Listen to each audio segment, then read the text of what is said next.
Hey friends, if you remember from chapter 6, the Israelites learned all about the special promises people called Nazarites made to God, where they promised to be extra set apart for a time.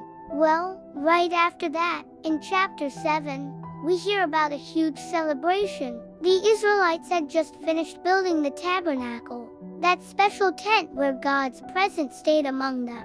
It was a holy place. Moses had just dedicated all the parts of the tabernacle, the tent, the altar, and all the special tools. Once everything was ready, the leaders of the 12 tribes of Israel gathered together.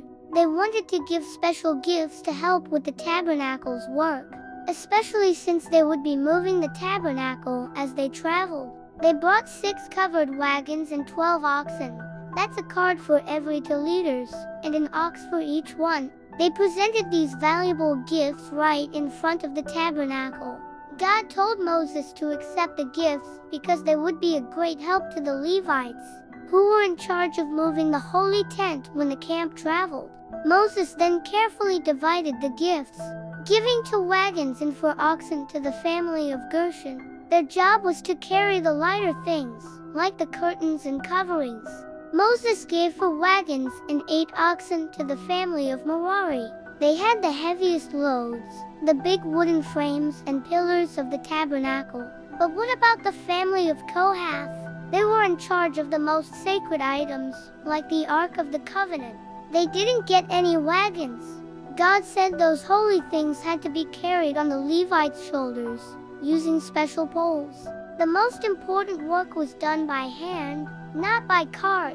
After the wagons were distributed, the chiefs then gave special dedication offerings for the newly anointed altar. God told Moses they should take turns, 1 chief each day, for 12 whole days. It was a long, beautiful ceremony. Here's a wonderful detail: each chief brought exactly the same offerings: silver plates and basins full of flour and oil, a golden dish of incense, and different kinds of animals like bulls, rams, and lambs. This showed that every tribe was equally important to God. No tribe gave a bigger or better gift. They all gave the same generous amount with the same devoted heart. Finally, after all 12 days of giving were complete, Moses went into the tabernacle. And guess what? God spoke to him.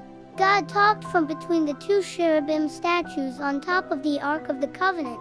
This shows that God was truly present with his people, listening and connecting with them through their dedicated worship and generosity. As Christians in today's time, we don't have the physical tabernacle for those exact kinds of gifts, but this chapter still teaches us great lessons. Just like the chiefs, we can show generosity by giving our time, talents, and money to God's church and for his work. Every gift matters to God. We also see teamwork. The Levites each had a different job, and they needed different tools. In our churches, we all have different gifts, and we work together to serve God's mission. And most wonderfully, we learn about God's presence. Moses got to hear God's voice right there in the tabernacle. Today, through Jesus, we can connect with God anytime, anywhere. He is always with us, and we can speak to him in prayer. Make sure to subscribe to the channel, friends, and we will see you next time back here at Seeds of Joy for more of God's teachings. God bless.